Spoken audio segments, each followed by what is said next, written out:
Krásný den. Já tady dneska vítám zajímavého hosta. Vítám tady inspirátora, mentora, kouče, spisovatele, tvůrce videí Michala Dréníka. Jsem moc ráda, že přijal pozvání do projektu Nikdy se nevzdávej a že se s náma podělí o kousek sebe. Michale, vítej tady. Ďakujem krásne za pozvanie, rád som ho prijal a teším sa na dnešný rozhovor.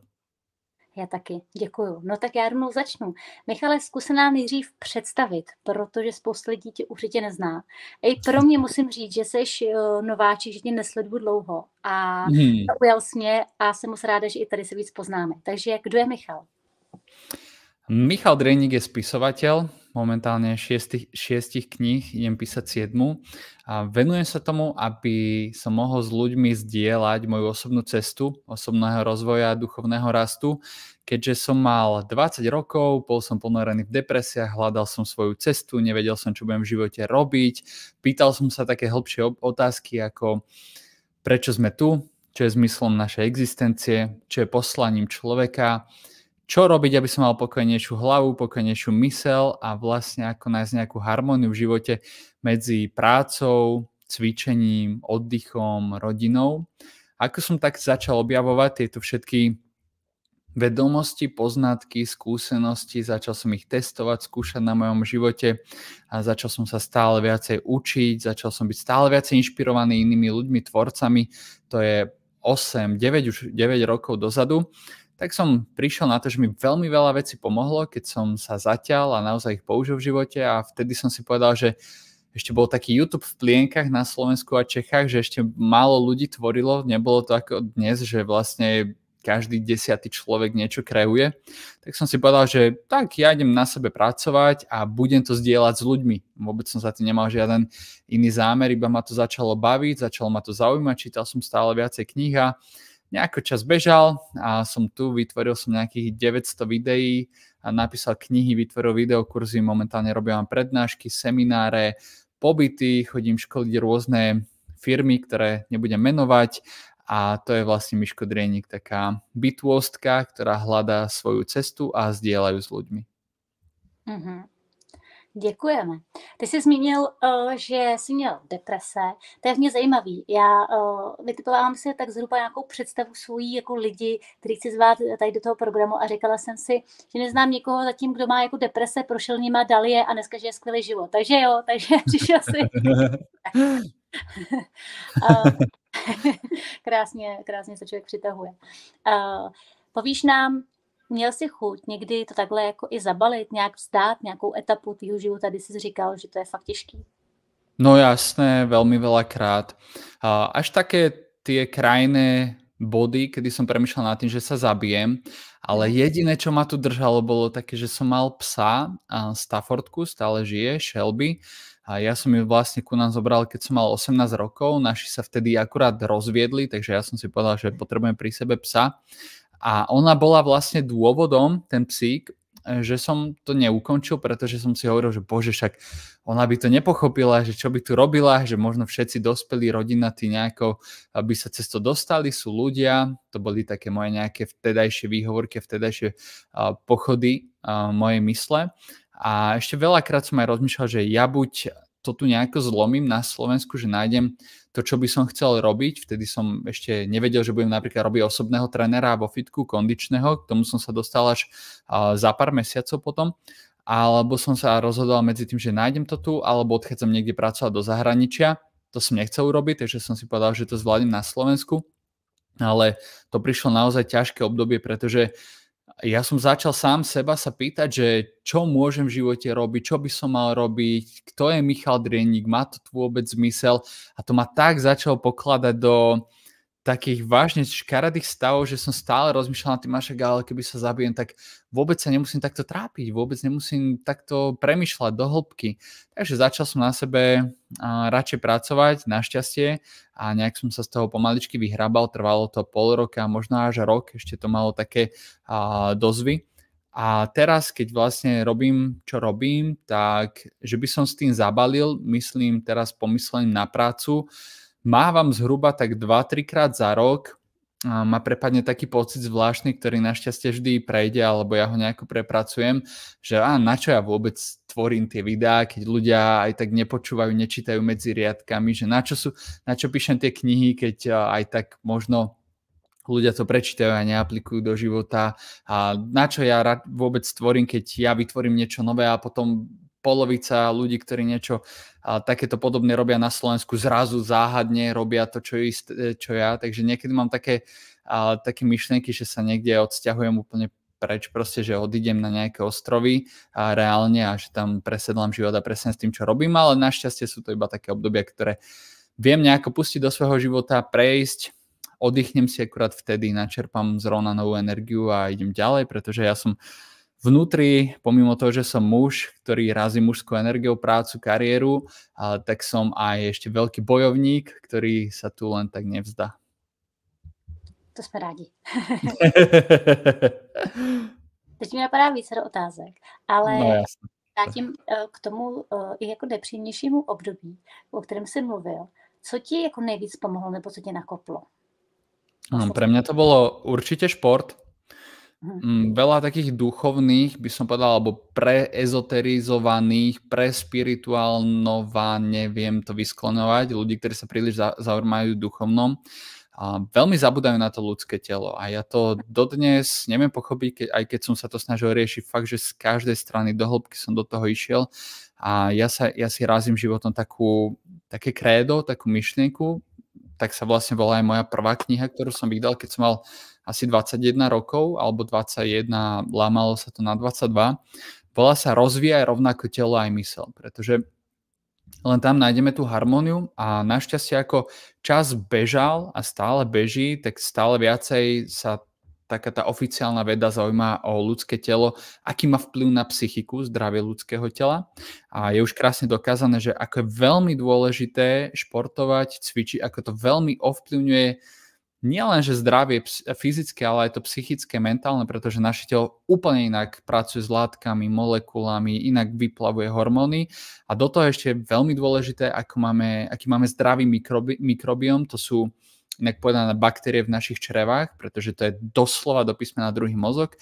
Je tam obrovské číslo v miliónoch nervových zakončení, ktoré priamo ovplyvňuje to, ako budeme mať náladu, kde napríklad 80 až 90% serotonínu, čo je látka šťastia a spokojnosti, je produkovaného v našej tráviacej sústave a len zvyšných 10 až 20% produkuje náš mozog a to nám môže ukázať, že ak sa budem zaujímať o to, ako sa stravujem a či sa stravujem správne a keď sa budem zaujímať o to, či dýcham hlboko, či dýcham vedome, či dýcham dominantne nosom počas dňa alebo ústami, tak prídem na to, že to vie veľmi ovplyvniť moju náladu a tým pádom kvalitu môjho života, takže u mňa to bol šport, ja som začal ešte viacej športovať, začal som veľmi behávať, celý čas som si predstavoval, ako utekám pred všetkými tými negatívnymi, depresívnymi myšlienkami, predstavami a vlastne ja som si stále, keď som bežal, utekal, išiel som do úmoru, som si predstavil, ak ja zo seba zvliekam dole nejakú vrstvu kože, ktorá bola ako keby čierna na mne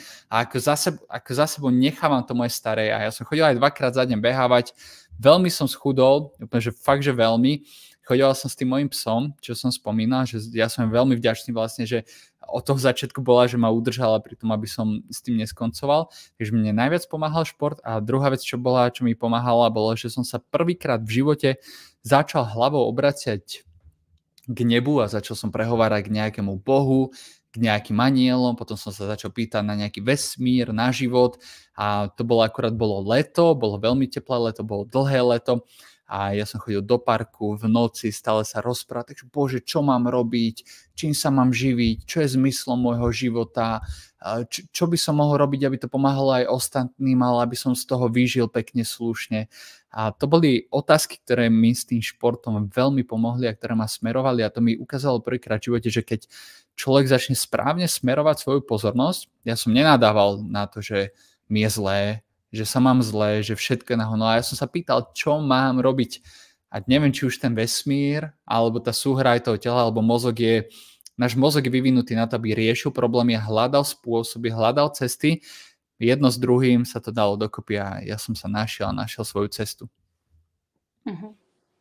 Děkujeme. Hezký sdílení, krásná cesta. A ty, když jsi mluvil teďkon i o své práci, já vím, že děláš spoustu věcí, 900 videí, si říkal, že jo, Mhm. materiálu tvoříš. Máš nějak zpětnou vazbu od těch lidí? Dostává se ti, že třeba píšou, že prostě máš jako ten stimul, potom tu zpětnou vazbu, si říkáš, jo, prostě má to cenu dělat? Je toho kvantum. Denne mám veľmi veľa e-mailov, veľmi veľa správ na Instagrame, na Facebooku, ľudia mi aj telefonujú, píšu SMS-ky. Občas dostanem aj poštový list, čo je tiež také pekné. Nestíham čítať, fakt, že, alebo minimálne nestíham odpísať niečo, len tak preletím očami, ale občas ma niečo tak riadne zasiahne. Fakt, že sa ma to tak dotkne, ako keby na také hlbšej úrovni, že si poviem, wow, že fakt to má zmysel. A obzvlášť napríklad ľudia, ktorí si prejdú nejakým z mojich online kurzov, tak s tými som trošku viacej v kontakte, pretože oni si niečím prešli, niečo si u mňa zakúpili, tak majú aj nejaký priamy kontakt na mňa, takže od nich mám skôr také tie hĺbšie správy.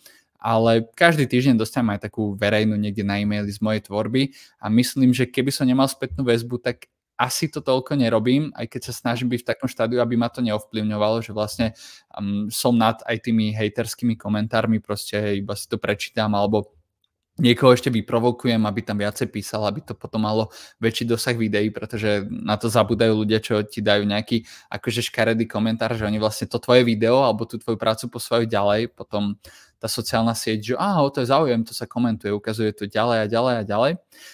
Ale keď si tam potom niekedy prečítaš, že fakt niečo krásne, tak si povieš, že wow, že snažím sa byť nad tým, ale toto ma práve ovplyvnilo, alebo motivovalo, alebo inšpirovalo. Mhm. No věřím, to je hezký. Hele, jak jsi se dostal k tomu, že jsi se věnoval sportu a sportovnímu trenérství, k tomu mentálnímu coachingu a k vizualizacím a k tomu, co dál děláš? Pre mňa to bolo veľmi prirodzené, alebo taký prirodzený prechod. Keď som mal 19 rokov, tak som vlastne bol na vysokej škole, z ktorej ma potom vyhodili a s kamarátom sme začali točiť najprv videá o cvičení, o športovaní. Zase to tu vôbec nebolo, to fičalo v Amerike, v zahraničí. Na Slovensku bolo jedine vtedy Fit magazín, kde bol, myslím, že Boris Valihora, ak sa tak volá. Vali. A potom sme si spravili web stránku, teda ja som sa naučil vytvárať web stránku, začali sme písať články a to bolo zároveň aj obdobie, kedy som sa hľadal. Ja som vedel, že ma zaujíma cvičenie, športovanie, ale som vôbec netušil, že to je niečo, čo mám robiť. To bolo skôr niečo, do čoho som ponáral svoje telo alebo svoj čas, aby som zabudol na to, že neviem čo so životom alebo neviem čo v budúcnosti. A ja som si pri tom cvičení natrhol ľavú ruku, moje zranenie už 100 razy omielané, ale to bolo tiež súčasťou toho, že ma to nejak položilo do nejakých depresí, pretože nemohol som cvičiť, myslím, že fyzicky namáhať ruku, priťahovať, tlačiť od seba, takže preto som začal aj viacej behávať a zaujímať sa aj o rehabilitácia a také iný typ pohybu, iný typ cvičenia. A popri tom, ako som tak ja premýšľal nad tým, že čo so životom, ja som pracoval v obchode s doplnkami výživy, už keď ma už vyhodili z tej vysokej školy. A tam som mal taký priestor, že ja som mohol stále čítať knihy a mohol som stále pozerať na YouTube videá a proste občas prišiel zákazník, ja som ho obslúžil a vôbec netuším, akým spôsobom to proste dal predo mňa vesmír, život. Vďaka Bohu, ja som vedel už vtedy veľmi dobre po anglicky, lebo som bol závislý na hrách celé moje detstvo, ktoré som hrával v angličtine a dalo predo mňa nejaké video, že ako sa zbaviť depresie. A How to Cure Depression sa volalo a bolo od Eliota Halsa. On sa vtedy stal mojím, by som povedal, že takým internetovým mentorom. Bol to chlap z Mexika, ktorý stál pred kamerou a úprimne vyprával, čo si myslí a čítal komentáre, otázky od ľudí, čo mu ľudia posielali a on im na to odpovedal fakt takou hlbokou pravdou. A mňa to tak veľmi inšpirovalo a potom som objavil, bol riadne svalnatý on, potom som objavil jeho druhý účet, a kde som zistil, že on má svoju posilovňu a začal som ho celého hltať, proste, že cvičil a vlastne on ma priviedol k tomu prepojeniu tela a mysle. On v kuse hovoril mind, body and soul, ako mysel, telo a nejaký ten duch, spirit.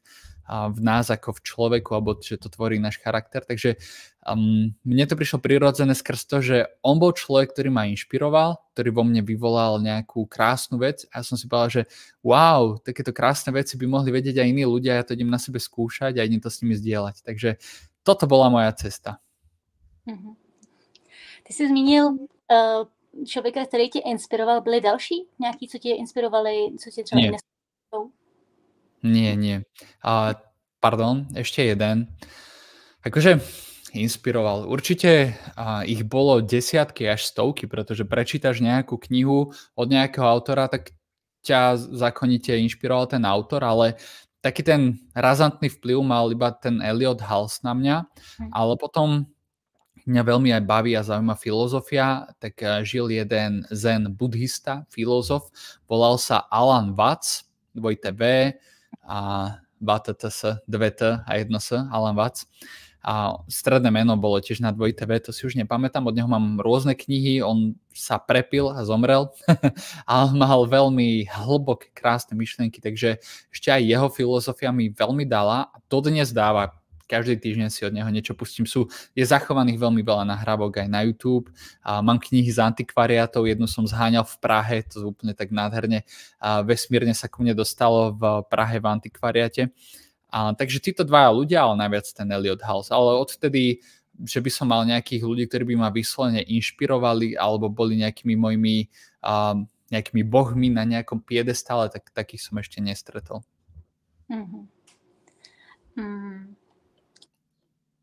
Jak vypadá tvůj běžný den?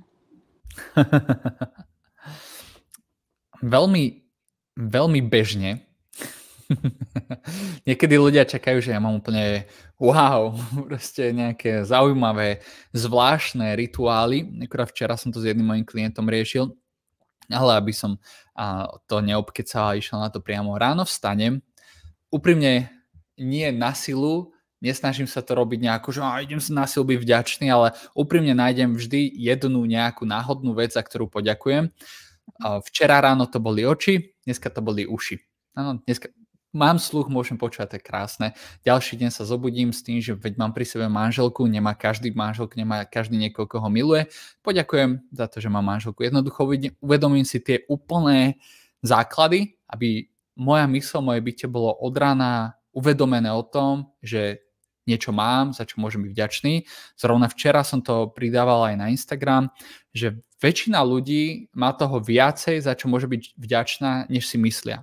Ľudia nadávajú, nariekajú, že nemajú nový iPhone, novšie auto, kabelku, ako má ich influencerka, že neboli na dovolenke, že na nich niekto nahúkal v práci, ale pritom jeden človek z 10, alebo každý 10. človek nemá prístup k pitnej vode. Niekde ľudia žijú v vojnových zónach, niekde nemajú čo jesť, niekto nemá strechu nad hlavou, niekto nie je zdravý.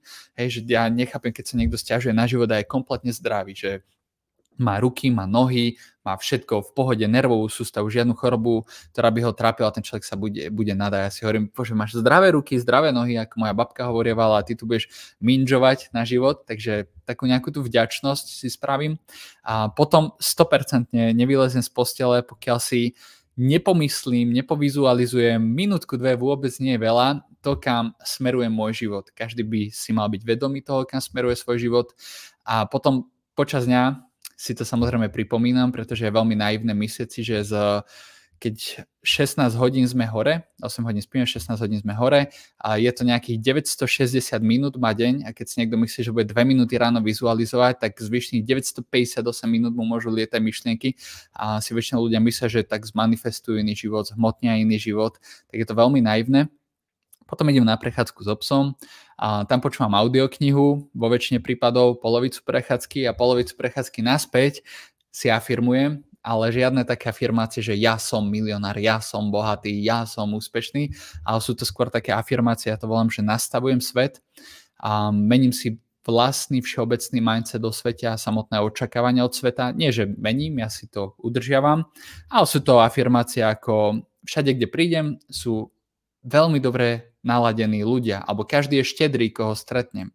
Ľudia sú k sebe milí, všade vládne hojnosť a ja som požehnaný. Áno? Alebo žijem vo svete, ktorý je štedrý, krásny a plný lásky. Alebo život je výborný a každý deň sa zlepšuje. Sú to skôr také všeobecné nastavenia sveta ako niečo iba ja. Je to také pozvolnejšie, vaše telo alebo mozog človeka nebude mať pocit, a klameš a nie si milionár a nie si úspešný a radšej si začnem hovoriť pomaličky, ku mne prichádza všetko, čo som kedy chcel. Svet sa zaujíma o moju hojnosť, o moje zdravie, o moju prosperitu a je to skôr taký súlad so svetom, nie je to už také škrtenie sveta, že daj mi to, ale je to také, nechávam svet, nech to realizuje. No a potom robím od rána na firmách a buď tvorím videá, balíme balíky, píšem články, točím ďalšie videá do nejakých kurzov, odpisujem ľuďom, potom nejaký obedík, potom zase práca, potom takýto rozhovor a večer vlastne meditácia a spať a samozrejme medzi tým som s manželkou napríklad na obede a večer sme spolu. Takže nič také, že by som nejaké rituály robil, ale meditácia a vizualizácia je základ u mňa. Používáš tu vizualizaci i v průběhu dne? Stále. A ráno vizualizujem, večer pred spaním vizualizujem, to volám vizualizáciou, že tomu ponorím minútu, 2 poriadneho ponorenia sa do toho a potom z vizualizácie by mal mať človek vytvorený krátky snímok, nazývam ho vízia a Vadim Zeland to volal diapozitív, ďalší autor to volal mentálny obraz, ale skrátke povedané vizualizácia je ako upútav, keď idú dať nejaký film, že bude, tak spravia trailer, spravia upútavku na film. Takže vizualizácia je upútavka na svoj iný život, budúci život. A potom z tej upútavky urobím ďalšiu upútavku, ktorá má len 2 sekundy. To je tá vízia alebo mentálny obraz. Čiže to najhlavnejšie z tej minútovej až 2-minútovej vizualizácie premietam v 1, 2, 3 sekundách stále počas dňa tie najhlavnejšie momenty. Takže keď som chcel vizualizovať napríklad nové auto, zmanifestovať, tak to najhlavnejšie bolo, ako držím volant a ako štartujem napríklad. Hej?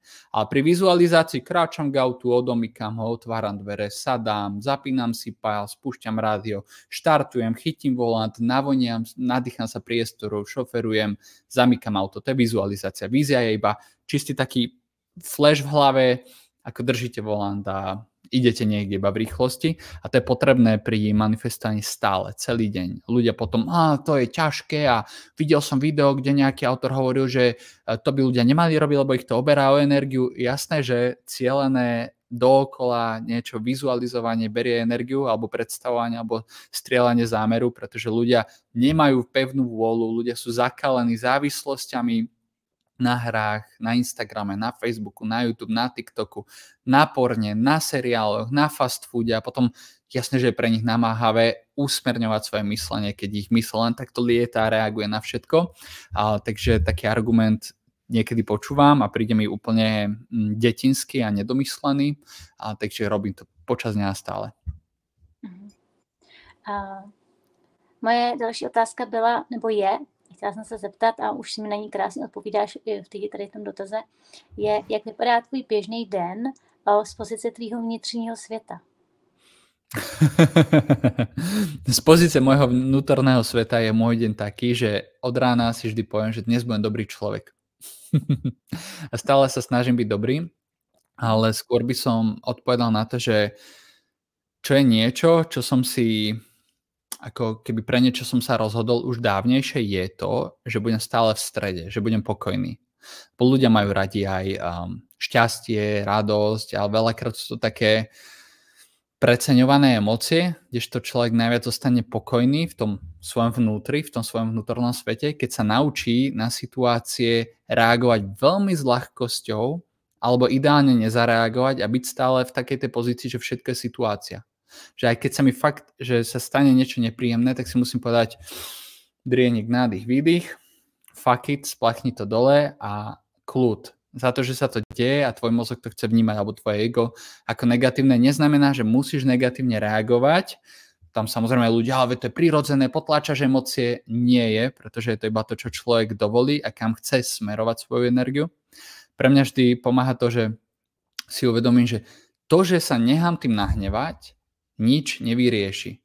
Keď to viackrát človek povie v svojej hlave, tak tá hlava ostane ticho, že ale veď nahnevaj sa, je to zvyk tela sa nahnevať a že nič tým nevyriešiš. A čo vyriešiš tým, že budeš kľudný, vám môže povedať hlava, alebo ego, alebo mysl, alebo príde pocit.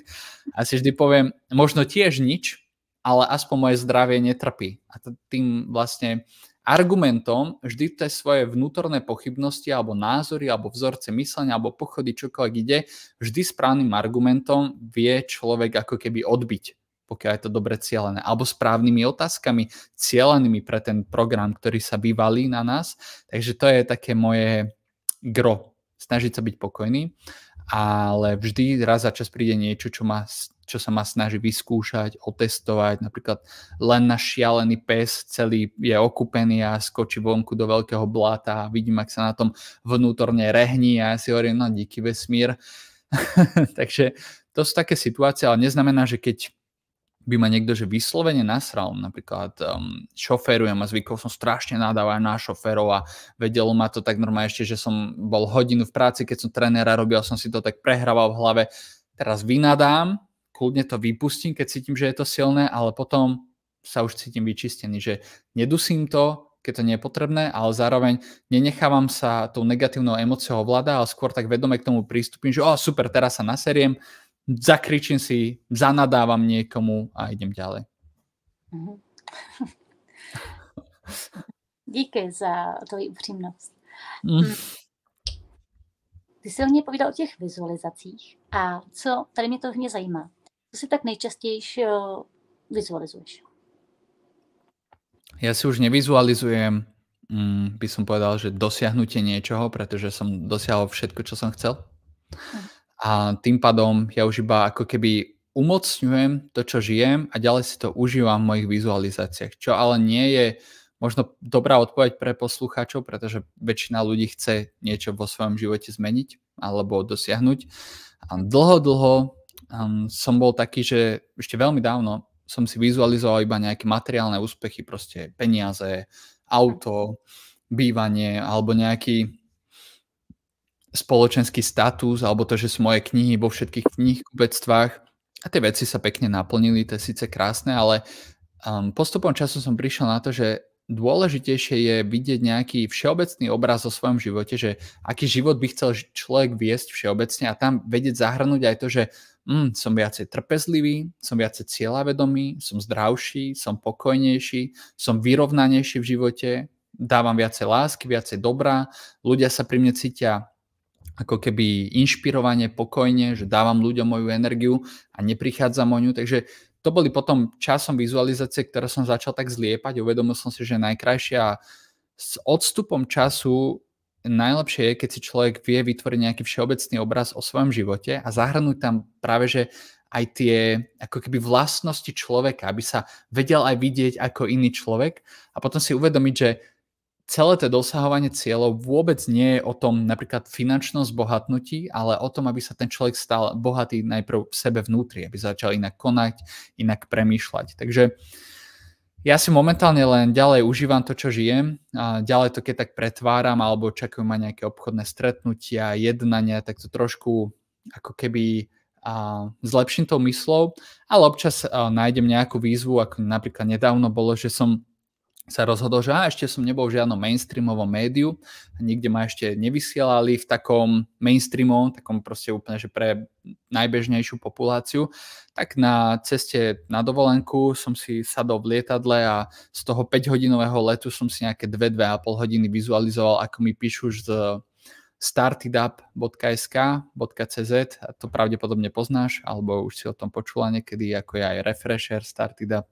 Takže vybral som si jedno z toho, riadne som si to vizualizoval, iba som to bral ako výzvu, že Drieník, skúsi teraz niečo, čomu neveríš, že je možné, pretože v mojej mysli to bol blog, že mňa v živote mainstreamové médium nezavolá na rozhovor, lebo ja som tá alternatíva, ja som ten, ktorý nadáva na systém. Takže vystúpili sme z lietadla, išiel som po kufre, čakal som zatiaľ na auto, čo sme tam mali objednané. Otvoril som Instagram a písal mi redaktorka zo Startup.sk, spravili sme o 2 týždne rozhovor a zverejnil sa. Takže občas si vyberám už iba také srandy, zaujímavosti, alebo chystám sa niečo si kúpiť, tak si proste nastavím tú hlavu, tie vizualizácie tak, že pre mňa to bude ešte výhodnejšie, než to vôbec má byť, že ohnem si tú realitu, prehodím sa do inej reality, kde je to pre mňa ešte zaujímavejšie, zábavnejšie, srandovnejšie. Takže ja sa skôr tak už hrám s tou realitou. Aj keď to znie samozrejme sci-fi, hlavne pre ľudí, ktorí takéto veci ešte len začínajú alebo počujú prvýkrát. A musím ešte povedať, že ja patrím medzi veľmi skeptických ľudí, nech toto znelo skepticky samo o sebe, keď to niekto počuje, alebo teda vytvorí to v človeku, že čo to čo je. A len v dnešnej dobe sú tieto veci potvrdené vedou. Joe Dispenza má obrovské, krásne výskumné centrum, kde tieto veci merajú, skúmajú, takže dnes, v roku, už je skoro rok 2024, v dnešnej dobe toto nie sú už veci iba ezoterika a bolo by fajn, bolo by dobré, ale tie veci sú už potvrdené vedou, takže ja nevidím dôvod, prečo už aj skeptický človek zarytý by nemohol si dohľadať sám výsledky štúdií, posledovať, zaplatiť si kurzy, školenia, kde by jeho logický mozog uvidel, potom pripustil a potom by to pre neho bolo možné. Před tebou jsem měla úžasného hosta Honzu Raka. Nevím, jestli ano, on je super. Fyzika, ano. Takže si někdo může pustit třeba rozhovor s Honzou Rakem, který je vědec a může to potvrdit vědecky. Super. Takže ten problém není. A řekl bys nám nějaký příklady další, co se ti takhle podařily? Co se stali? Jasné. Ja poviem skôr taký môj prvý, ktorý mal vo mne zásadný vplyv na môj život. To som mal tých 21 rokov, možno 22, skôr 22. A ja som už točil na YouTube videá o pokojnej mysli, o smerovaní života. A tam som sa ešte len tak oťukával s tým transurfingom, ovplyvňovaním reality, shiftingom, zákonom príťažlivosti, zhmotňovaním. Mám pocit, že slovo zákon príťažlivosti je také preezované, aj keď ja ho používam, pretože je ľuďom známe, ale ja sa skôr stotožňujem so slovom transurfing, že vlastne človek robí nejakú transakciu a surfuje medzi rôznymi realitami, lebo my k sebe nič nepriťahujeme, my sa vylaďujeme na verziu reality, vždy podľa toho, čo zo seba vysielame, vyžarujeme, aké činy a rozhodnutia robíme. No ale späť na ten krátky príbeh.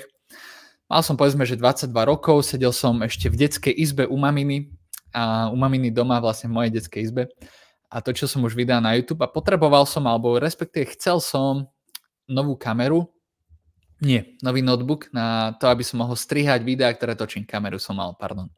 A do toho si hovorím, že ešte by som chcel mikrofón a nejaké štúdiové svetlo, nech to proste trošku zlepším. Vtedy tá technika ešte nebola na takej úrovni, aká je dnes, ale už sa dali slušné veci zohnať. Tak si hovorím, že mal by som využiť zákon príťažlivosti, keďže to ľudí vo videách učím. A keďže tvrdím, že to funguje, musím to vedieť spraviť. A bola to pre mňa výzva, pretože som išiel do Alzy, na Alzu, Alza.sk, Alza.cz, nahádzal som veci do košíka, ktoré by som chcel za zhruba 1000 eur, bolo to necelých 1000 eur, pár drobných tomu chýbalo. A hovorím si, OK, sú to veci za 1000 eur, ja som si ich už vybral, tak ja si idem teraz vizualizovať, ako dostávam 1000 eur od neznámeho človeka v 100 eurovkách a ako mám tie veci. Ja som si vtedy ešte nebol istý, či si mám tých 1000 eur vizualizovať alebo tie veci, takže som to tam nejako mixoval zhruba 4-5 dní, potom som išiel vždy ešte meditovať. Veľmi dôležité bolo, že ja som vo vizualizácii nemal určenú konkrétnu osobu, od ktorej dostávam peniaze a dokonca tá osoba, ktorá mi dávala peniaze vo vizualizácii, ja som vedome vedel, že nepredstavuje človeka, ktorý mi len tak dá peniaze. Pre mňa to bolo iba ako keby metafora na to, že nejakým spôsobom ku mne tie peniaze prídu. Rozumieš, ak to myslím? Že to nebolo, že niekto mi dá len tak peniaze, ja som bol ochotný aj preto niečo urobiť a tak ďalej. Ale v tejto vizualizácii som teda zotrval asi do týždňa, nech nejako neklamem zbytočne nechtiac, lebo už je to dávno, bolo to 5 dní, ale poviem do týždňa, mi napísala jedna žena z našeho mesta, volala sa Monika. Niekedy, keď mám pocit, že ju stretnem ešte, tak nepamätám si, či je to ona, tak sa jej niekedy asi nepozdravím a niekedy ani neviem, či ona si mňa pamätá, lebo to je fakt dávno. Mi napísala, že ahoj Michal, mám rada tvoju tvorbu na YouTube, chcel by som ti ako keby ťa podporiť a darovať ti 1000 eur na rozvoj tvojej tvorby. A ešte musím vlastne povedať, som si teraz spomenul, že keď som si začal vizualizovať, že som si vybral tie veci, že som povedal, že vesmír, ak je toto moja cesta, že mám tieto videá točiť, toto podporíš a ja budem ľudí ďalej inšpirovať. To bolo také moje rozhodnutie, že v takomto som nemal pochybnosti, ale zároveň bolo pre mňa také, že wow, čo? A ja som išiel po ňu autom, mal som tedy už auto, moje prvé. Ona mi nastúpila do auta, išla do zaviezol som ju pri bankomat. To bola mladá žena, ona mohla mať vtedy proste do 30 rokov. A išla s peniazmi ku mne do auta a si hovorím, kúkam na to, že to fakt?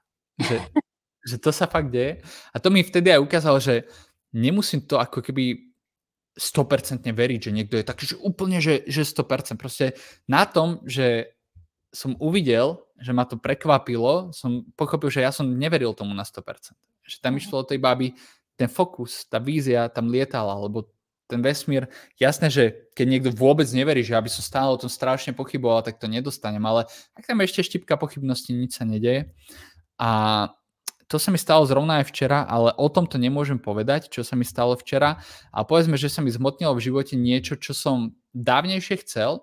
A včera som zistil, že sa to stalo a ja som sedel na gauči a bol som v takom šoku, že som cítil, ak mi tlčie srdce, ako veľmi šokovane. A manželka mi hovorí, ty si prekvapený, a že strašne. Že ja som aj zabudol, ja som aj neveril, že by to bolo možné až tak, ako som to chcel, takže niečo sa stalo. A to mi zase včera ukázalo, že wow, že fakt netreba tomu 100% veriť, že to je len vymysel, že proste to si len ľudia myslia a hovoria to na nejakú obranu toho, aby si mohli ospravedlniť to, prečo to ešte nemajú. Ja si ešte budujem vieru. Ona fakt nemusí byť 100%. 100% musí byť rozhodnutie.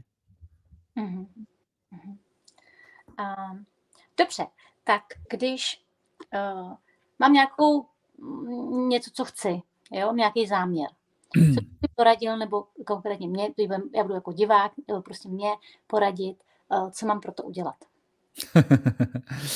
Nechceš vymyslieť aj konkrétny príklad, či mám to tak všeobecne strieľať? No ušijeme to úplne pre teba, ak si vymyslíš. Ty bláho.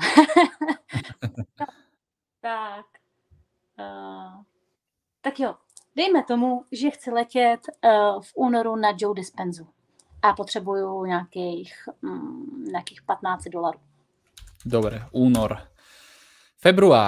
Únor je február. Dobre, v poriadku. To je veľmi veľa času na to, aby sa to splnilo. Musím povedať, že niektoré veci sa mi udiali fest rýchlo, ako napríklad ten rozhovor. Niektoré veci som manifestoval dlhšie, niektoré aj niekoľko rokov, ale napríklad ten rozhovor do toho Started Up ma usvedčil v tom, že aj keď neverím tomu, že by ma pozvali na nejaký rozhovor do mainstreamového média, tak sa to stalo za LED lietadlom. Kamarát mi napísal zo srandy, že to lebo som bol blízko vesmíru. Ale to si nemyslím, samozrejme, že malo vplyv. Ale takže, vieš, ty si môžeš zvoliť, že ja potrebujem peniaze. Vieš, ale to je len ten nástroj, to je len to medzištádium. Ja by som určite to preskočil a rovno sa videl, ako som tam. Ako to žijem, ako to zažívam. Potom, ja mám takú skeptickú hlavu, mne by prišla myšlienka, že do rytia, čo ak tam budem sedieť a zadlžená a vyhádzaná z peňazí. Hej, že proste nezískal som na to peniaze. Takže musíš ísť do toho s vedomím, že si napríklad otváraš, prichádzaš na Joy Dispenzu, ideš tam posadať a ešte si predtým otváraš peňaženku alebo vlastný účet, internetový účet v mobile, ako tam vidíš v pluse nejakú sumu, ktorá je pre teba prirodzená, uveriteľná, ktorú bežne vydávaš iba trošku strečnutú o pár tisíc, áno? Pre českých a pre slovenských sledovateľov to môže byť kľudne iba o pár stoviek. Aby si tam mala zahrnuté to, že ty stále máš tú hojnosť, aby si mala radosť. A dosť ľudí ešte aj hovorí, že tie peniaze nedávajte do vizualizácie a tak, ale mne sa vždy potvrdilo, že je veľmi vhodné ich tam dávať. Že napríklad ja keď som chcel naučiť sa manifestovať hojnosť, lebo ja som mal problém s peniazmi, ja som proste nevedel o peniazoch hovoriť, ja som sa ich bál, ja som mal z nich strach, ja som dokonca si nevedel predstaviť, že ich mám veľa, že čo s nimi, niekto mi bude závidieť, potom ma okradnú, potom ma aj najlepší kamarát okradol za všetky moje našporené peniaze, čo som mal pod postelou. S kriminálkou som to riešil, takže to je veľmi, veľmi dávno. To je fakt, že keď som mal tých 20-21 rokov. A ja som potom do vizualizácie začal zahrňať, ako napríklad prídem domov a otvorím humor. Hej, keď niečo niekomu nejde, treba tam dať humor. lebo vesmír strašne brutálne ide s humorom, alebo zároveň, keď máte fakt, že obmedzujúce presvedčenia, musíte za mňa dať tam humor. Takže ja som robil taký humor, že som sa napríklad vo vizualizácii viezol na novom aute a vystupoval som z auta a mal som také plné váčky bankoviek, že by peniaze povypadávali a ja som sa na to smial vo vizualizácii, že bože, ja mám toľko peniazy, že mi vypadávajú. Alebo som prišiel domov, otvoril som šuflík a všade boli proste peniaze. Takže takýto humor do toho zahrania, lebo ľudia niekedy chcú strašne seriózne vizualizovať peniaze, ale veľmi vážne sa pri tom tvária, strašne akože snažia sa cítiť bohato a ja si hovorím, bože, čo sa tu klamete? Dajte do toho srandu, choďte úplne bokom, takže choďte na dispenzu s plnými váčkami peňazí a smejte sa na tom, že bože, ty máš celú plnú obálku peňazí, že toľko si peňazí nikdy nemal a ešte si na dispenzovi. Proste zahrnúť do toho humor a hlavne pozerať vždy svojimi očami vo vizualizácii. Áno? Takže pre teba to môže byť, kupujem si letenku, alebo mám vytlačenú letenku, chytám si ju rukami, teším sa, prechádzam sa po dome, po byte, vidím sa v zrkadle, nie niekde z diaľky, vidím sa v zrkadle, aby som si pripomenul, že ja tam som a potom napríklad cestujem lietadlom s nejakým kamošom, kamoškou alebo niekoho spoznávam a s tým niekým si rozprávam, že bože, mne sa tak sranda stala, ja ani neviem ako a ja som získala tých 15 000 na to, aby som, alebo koľko tam treba, aby som tam išla, proste vymýšľať si vo vizualizácii príbehy, konverzácie, ktoré nemusíš presne definovať, hej, lebo tebe stačí, že v tej vizualizácii niekomu povieš, bože, mne sa to stalo tak, že som ani nevedela, že to bolo zo srandy a ďalej to tam nerozvíjať, nechať to otvorené pre ten univerz, pre ten vesmír, pre ten život, aby to doniesol a hlavne sa tam už vidieť, ako tam medituješ, ako tam počúvaš dispenzu, ako to kúkáš, ako si tam s ľuďmi, proste žiť to a uvedomovať si v danej vizualizácii, že wow, ty si tam a ešte máš viac peňazí, než si mala predtým, než si plánovala tam ísť. Vieš, že celé je to o uvedomeniach a vedieť, čo robiť počas vizualizácie, aby to ľudia 100% pochopili, alebo aj ty. Zrovna dneska ráno nejaká žena niekde pod nejaký môj príspevok mi písala, že ja som mal nejaký príspevok o čítaní kníh a ona, že a môžem si pri čítaní kníh akože vizualizovať, že sa ponorím do toho deja, že potom sa nestane niečo zlé. A tam si treba uvedomiť, že veľa ľudí fantazíruje, veľa ľudí dúfa, veľa ľudí si občas predstavuje, ale to není vizualizácia. Keby sa plnia fantázie a dúfania a pekné predstavy, tak každé malé dieťa jazdí na jednorožcovi alebo jeho kamarát je Pokémon a Spider-Man. Ale je rozdiel, keď človek s vedomím, že si uvedomuje, čo robí, naozaj si sadne na ten gauč, na ten zadok na 2 minúty a dokonale vie, čo robí a vie, že toto je môj život. Proste ja sa práve pozerám na môj život. Ako si vieme spomenúť na svoju minulosť, že čo som robil pred rokom, viem si to vybaviť, tak takisto by som si mal pristupovať s tým, že ja sa len spomínam na svoju budúcnosť. Ja nevytváram nič nové, ja sa len spomínam na moju budúcnosť. Ja si to len užívam to, čo budem žiť, alebo čo som ako keby už žil. Takže mať naozaj ten zámer, že bože, kľudne si to tam aj povedať, ja som bohatá, som tu a hlavne vidieť ten finálny produkt toho, čo chceš.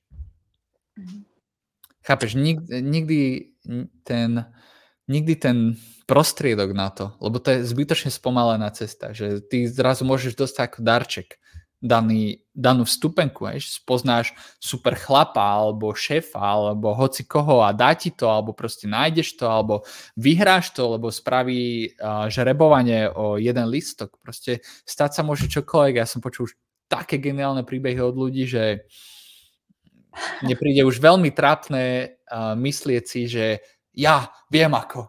Ja získam peniaze v lotérii a kúpim si. Vieš, že to je taký fokus na jednu jedinú možnosť, ktorá nemusí byť ani pre teba. Že fakt, že nemusí byť pre teba, že veľa ľudí, dobre, ja teraz vyhrám Eurojackpot alebo Euromilióny. A si hovorím, ako vieš, že práve tá cesta peňazí je tebe tuto umožnená. Veď to je cesta ťažkého odporu. Nehovorím, že je to nemožné zmanifestovať výhru. Sám som navyhrával rôzne peniaze, ale je fakt trápne myslieť si, že to je tá cesta. Že napríklad chcieť manifestovať výhru v lotérii by mal človek taký, ktorý má už toľko peniazy, že sa o nej nebojí, že to berie iba ako srandu. Že proste beriem to len ako zábavu. Ale ľudia, ktorí potrebujú peniaze a upnú tú svoju mysl na tie euromilióny, tak spadli do okov kývadla, ktoré ich chytilo v domnienke, že to je správny spôsob, ale není. Já se vrátím zpátky k tomu dispenzovi v únoru. Vizualizuju si to, žiju to, prožívám to, mám to a jak potom s tím pracovat dál, jako co stačí chvíli, nebo mám to opakovat každý den, nebo jo, jaký máš Jasné. Tak určite takto. Je veľa metód, ale ja ti poviem, že ktorú ja učím ľudí a ktorú vnímam za najúčinnejšiu alebo najvhodnejšiu, za cestu najmenšieho odporu, ale zároveň aj zmenu vlastnej osobnosti. Najlepšie je, keď sa rozhodneš každé ráno, každý večer. Nie preto, že ráno a večer by boli nejaké magické, ale pravidelnosť. Hej, proste pravidelnosť, zvyk. A potom samozrejme počas dňa, vždy keď nastáva nejaký, ja to volám nový časový segment, si to pripomenúť v mysli. A nový časový segment myslím to, že ráno vyjdem z domu, takže vyšiel som z domu, to je niečo nové, čo sa v mojom živote deje. Nastupujem do auta za 5 minút, to je niečo nové, čo sa deje. Vystupujem z auta, to je niečo nové, čo sa deje. Som v práci, to je niečo nové, čo sa deje. Idem si spraviť kávu, idem na toaletu, idem na obed, proste stále si to pripomínať. Jasné, že ľuďom sa nechce, a ja sa vždy opýtam, tak ako veľmi chceš to, aby sa ti to splnilo, ako veľmi chceš zmenu vlastnej osobnosti, pretože tam začne človek lámať zmenu svojej osobnosti. Ak poznáš napríklad prácu Joeyho Dispenzu, tak jeho celá práca, celá na všetkom, čom to stojí, je to o zmene osobnosti, je to vytvorení nových synaptických spojení a prekonaní samého seba. A potom príde moment za týždeň a pol, kedy sa ti prestane chcieť, dnešok vynechám, ja idem už spať. Ráno budem vizualizovať. A ráno si povieš, ani som ráno nevizualizoval, tak zase pokračujem večer napríklad. To má 80% ľudí. A to je moment, kedy by sa mal človek prekonať, pretože vynecháš to, zase si spadla do starého ja, s ktorým si bola pred týždňom, alebo ktorým ešte si. A zase budeš začínať od začiatku. Nie, že pokračovať, začínaš od začiatku. Ja na mojich seminároch dávam ľuďom taký vytlačený harmonogram, ako majú každý deň meditovať. Trápne, obyčajné, stereotypné 3 týždne, 21 dní. Nie preto, že by som 21 dní bral za to, že teraz sa zmeníš, a za to, že to je určite čas, kedy človeku sa prestane chcieť, a hovorím, tu prestaneš v polovici, začneš od začiatku, nie že pokračuješ, že budeš robiť deň navyše. Ty sa musíš donútiť, a viem, že toto sa ťažko počúva niektorým ľuďom, ale musíš sa donútiť vytrvať vo svojej mentálnej práci, pretože tú zmenu nedostaneš, tú odmenu nedostaneš a jasné ľudia, netreba, a to ty si moc násilný a to je ťažké a to míňa energiu a ty to príliš hrotíš, život by sme si mali užívať, a to sú tak malomyselné, slabé myšlienky, nikoho nenutím, ja len dávam nástroje, ktoré fungujú, keď ich ľudia budú dodržiavať. A keď ich ľudia nedodržujú, potom mi píšu, oni nikde nerobia podľa nich chybu, tá chyba sa nájde za 2 minúty počas rozhovoru, sami si to priznajú a sami vedia, že to musia skúšať znova. Sám som u seba veľmi veľakrát narazil na také, že sa mi nechce a že musím sa zmeniť a musím a potom ma to nebavilo, lebo som zase robil veľmi veľa vecí naraz, že ľudia začnú afirmovať, meditovať, vizualizovať, robiť si nástenky vízií, dajú si tam na tapetu všade, veľakrát za deň, to je zlé. Ja by som vždy začal iba tým každodenným vizualizovaním presne toho, čo chcem, a keď príde bod, kedy sa mi nechce, tak just pokračujem, a potom ten bod, kedy sa mi nechce už ďalej, už nepríde, ale príde skôr pocit, že už netreba. Keď príde pocit, že už netreba, vtedy môže človek prestať akože to pustiť. Lebo ako prvé príde skúška, nechce sa mi už. A potom sa ti už chce, lebo ty sa už rozhodneš, že meníš osobnosť, fakt, že zmeníš sa. A musím povedať, že napríklad meditácie, ktorých sa mi už fakt nechcelo byť, alebo do ktorých sa mi nechcelo, boli vždy sú tie najkrajšie meditácie, aké zažijem. Alebo potom to má vždy tú najkrajšiu odmenu v realite, ktorú môžem ako keby dostať. A to je to najjednoduchšie, čo môžeš urobiť. Potom druhý krok, čo môžeš urobiť, je samozrejme začať každý deň jedenkrát meditovať, sústrediť sa na srdce, pracovať s energiou v srdci, aby si mal pocit, že ti totálne pulzuje srdce, že ti je krásne, že to tvoje elektromagnetické pole, že pulzuje krásne ďaleko do reality. To je druhá vec, ktorou to veľmi posilíš, a ja by som ďalej nešiel. Ja by som robil iba toto. Lebo ľudia robia veľa a zbytočne, lebo nie sú zvyknutí robiť tie základy. Až na tých základoch by mali stavať. Takže když budu mít pocit, že už to není dál třeba, tak můžu o to opustit? A môžu ale musíš dávať pozor. Nech je to skutočne pocit, že to už netreba. Nech ťa zaleje pocit istoty. Lebo niekedy sa pocit toho, že sa ti nechce, schová za pocit, že to už netreba. Ak ti pocit, že to už netreba, príde 5 minút predtým, než by si šla napríklad meditovať alebo vizualizovať, tak ťa klame. Klame ťa to, že chceš ísť radšej na Instagram alebo oddychnúť si konečne. Ale ak ťa ten pocit zaleje v strede dňa, keď akurát obeduješ a tebe príde, ty vole, ja fakt pôjdem na to dispenzu, tak to je moment, kedy už netreba, lebo už ti prišlo to vedomie, lebo už poviem ti iný príklad, že tvoje vnútro, keď už vie, že sa nachádza vo verzii reality, kde to budeš žiť, tak ťa zaleje ten pocit istoty, že wow, že ja viem, že hej, lebo už si na tej verzii reality. Takisto ako vieš, že keď si bola malá, stala sa ti taká bolesť alebo trauma, vieš, hej, lebo si v tej realite bola už, hej, si už zažila, tak to je ten pekný pocit, ktorý čakáš, že áno, tebe je to jasné, že už sa preto rozhodneš. Treba si dávať pozor, ale aký pocit to je? Či to je len klamstvo, alebo je to takéto, že naozaj, že už som si tým istá. A hlavne priviesť sa do pocitu, alebo zmieriť sa s tým, že sa to nikdy nestane. Lebo ľudia, keď lipnú na tom, že napríklad presne tento príklad, že ja tam potrebujem ísť, lebo tam vyrieším svoje problémy, potom budem konečne šťastná, potom budem konečne spokojná, potom konečne si budem môcť zavesiť na web, že som bola na dispenzovi a ľudia ma konečne budú brať vážne, potom budem môcť konečne robiť coaching, potom budem konečne možno zdravá, potom budem spokojná, potom konečne budem mať pocit, že som niečo dosiahla. Ak má človek, alebo ak máš takéto nejaké tam niečo, že tak, keď sa toto stane, tak takto sa zmení my state of being, môj stav, moje pocity, to, kým som, tak sa to veľmi ťažko splní, lebo tam kladeš dôležitosť, čiže vytváraš nadbytočný potenciál a ono sa stane opak toho, čo chceš, čiže príde sklamanie. To je ako keď sa ľudia celý rok, teším sa na dovolenou, už o mesiac jedeme, bože, nech už jedeme, prídu a celý týden pršalo, alebo pršelo.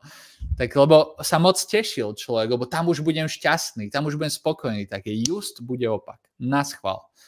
Murphyho zákon schválnosti, to je nadbytočný potenciál. Čiže brať to tak, že wow, to by bolo super tam byť, alebo vlastne ja už tam som, ja už to prežívam vo svojej vizualizácii, že ja to už mám, mne to už netreba, je mi jedno, či tam budem alebo nie. To je najjednoduchší, najpriamejší spôsob, ako to získať. Ja viem, že je to ťažké, lebo človek, keď potrebuje zaplatiť účty a nemá peniaze, tak ako mu to má prísť málo dôležité, ale je rozdiel vychádzať zo stavu, kedy proste sa človek hrá s realitou a nie je to nutné, a je rozdiel vychádzať zo stavu, kedy fakt niečo potrebuje.